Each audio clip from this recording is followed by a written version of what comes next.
Hey everyone, welcome back to the Superhero Show. Now, we talked about Apocalypse last week, and it feels right at this point to talk about the future of the X-Men universe. Superheroes are big business, and they've said they're going to make a lot of movies in the X-Men universe. The success of Deadpool means we'll get more Deadpool, we're going to get New Mutants, we're getting Gambit, and there'll be a 90s X-Men, which Kimberg confirmed.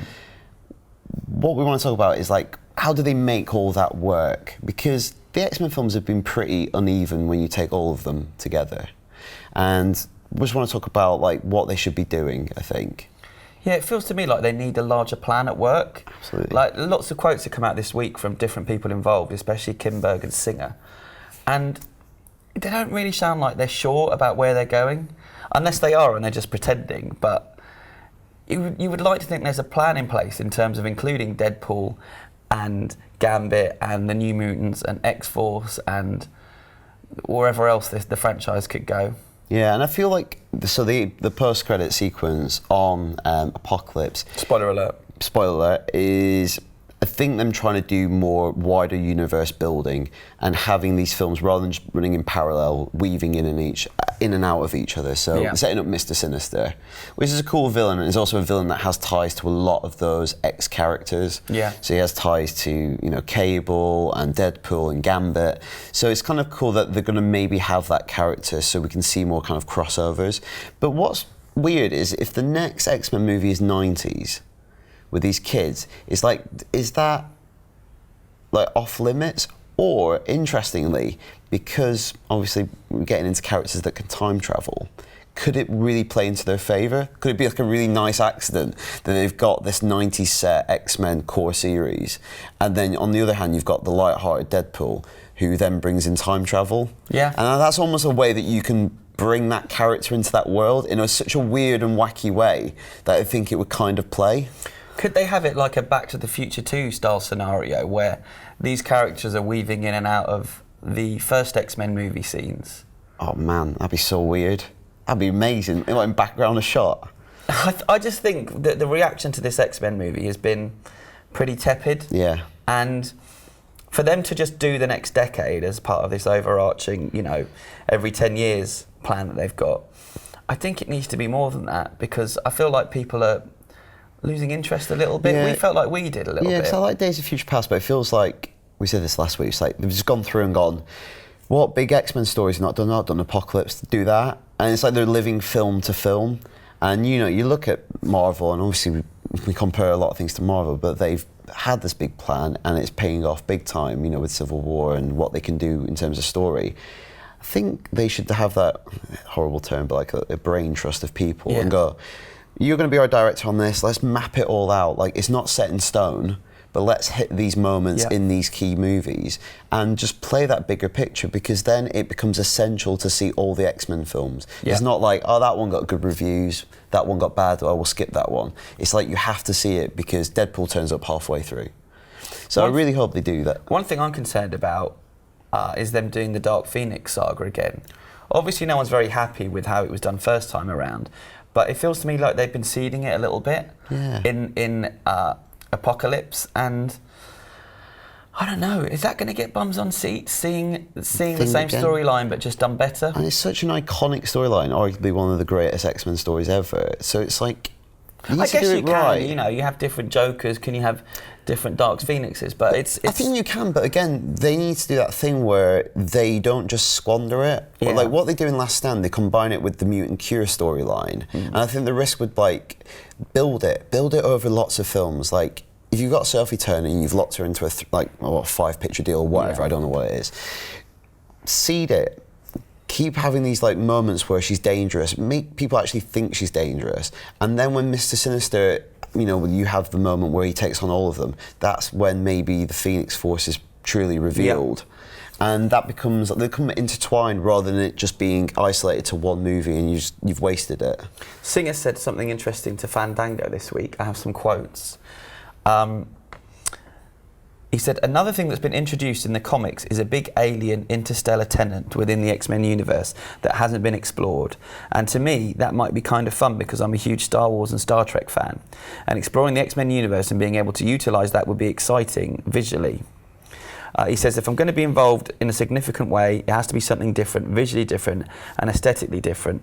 So maybe we'll see X-Men in space, you know, and Dark Phoenix certainly has that cosmic, some of that, some of that storyline goes in that direction. So maybe that's the way of doing it. Yeah, and I feel like obviously the success of Deadpool is going to exert a big influence on where they go next. And I think what's key is using him as a way of launching all this crazy stuff, him being the thread, as much as that crazy character can be, because, you know, that film took more money in America than Batman v Superman.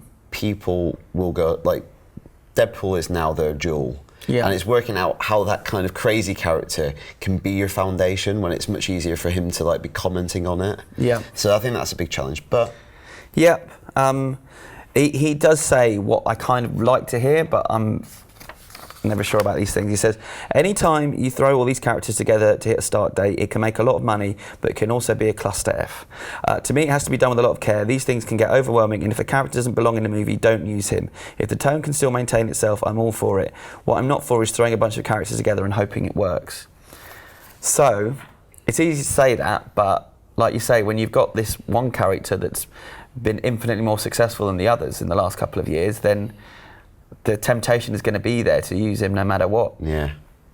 Cool. So that's what we think Fox should be doing with the X-Men movies, but that's just our thoughts. But you can let us know at supershow@ign.com. I think time for a bit of feedback this week. Defo. Just a little bit. Ryan Pollard says, given the mixed to negative reaction and disappointing box office results for Batman v Superman, could we be seeing a situation similar to what happened with The Amazing Spider-Man 2, with the franchise getting rebooted after a divisive reaction? I'm not saying a total reboot, as I think that would be too soon, but a soft reboot akin to what we saw with X-Men Days of Future Past. What are your guys' thoughts? I think it would be an admission of... I can't see them doing, like, a soft reboot. I guess almost like... introducing Batman was like the soft reboot. Man of Steel was like its own thing, and it's like you kind of realise, just do it all again really soon. To do it again, like they've already pushed back Green Lantern as far as they possibly can. I just can't see them doing it again. And they're so far down the road. With JSA. I think it's more about just make these films work now. And like in a few years' time, the ones that don't work will be forgotten. Like if later films are really good and successful and popular, it's easy to like forget about The Incredible Hulk, for instance. You know, that was Marvel's second film, and they didn't get everything right, got the lead actor wrong, but it was salvageable. And I think it's not. They can do that. I think you can get like once you do too many reboots, it just gets. You lose people. Agreed. This is Emil's from Latvia. Got someone from Latvia. Nice. Just saw the pilot of Preacher, which we discussed earlier in the week, and honestly, I don't have any distinct reaction. It wasn't bad, it wasn't good, it just was. The tone felt a bit all over the place. Maybe it was a conscious choice by the show's developers, or maybe the original source material is in the same spirit, but I felt distracted by the mash of brutal, gory and funny. But I'm going to keep watching because Chris says there's more stuff to come. There is. Yeah, well, if they go the way of the comics, then there's lots of cool stuff. But and I've seen a few people this week saying that the Jesse isn't right. What they've done with the character isn't quite the Jesse from the books, and I can kind of see that. We maybe didn't talk about that so much, but also it's really early days to judge the character, isn't it? Yeah. You know? This is from Richard, who says, I for one am massively excited for Doctor Strange and the introduction of magic to the MCU, but all I ever seem to hear about the film is controversy about whitewashing the Ancient One and people who don't like Benedict Cumberbatch for being too safe a casting. This makes me concerned for the future of the movie, and if Doctor Strange doesn't do well because of this, it may lead to less magic in the MCU going forwards. What do you guys think? I think that's because we haven't got a lot to talk about. We've only got a trailer. We've talked about that. I mean, there's obviously been a big story about the casting. And the writers talking about it as well. Cumberbatch, I don't think anyone's that upset about him being cast. Most people think it's pretty cool. Yeah, the internet loves Cumberbatch. So, yeah, I would hold fire, Richard, before you start getting too concerned. Let's just hope they made a good movie. But related to that email is Chris from Pittsburgh, and Firstly, he says, P.S. Sorry, I didn't use bullet points, but I couldn't think of how to break down what I wanted to say into bullet point format. That's okay, because what you wrote was very pithy anyway. It can be short, it doesn't have to be bullet points. Bullet points do help. They do help. but it's still a very tight paragraph. We were also interested in tight paragraphs here on the Superhero Show. Tighter the better. Anyway, I think overarching villains take over from... So he's talking about what they do in Phase 4, which came up on last week's show. Yeah.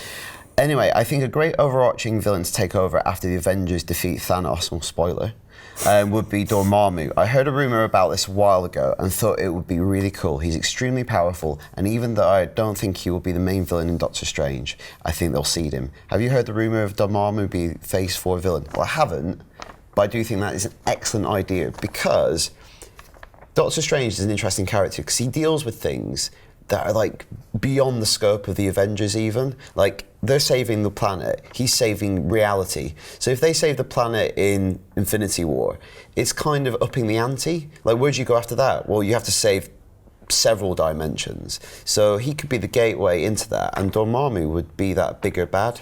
So I think that's a brilliant idea. Yeah. You heard it here first, folks. Good one, Chris. We'll find out if that's true in about 10 years. So as always, you can write in at superheroeshow@ign.com. And until next week, for everything on superheroes, stay right with us on IGN.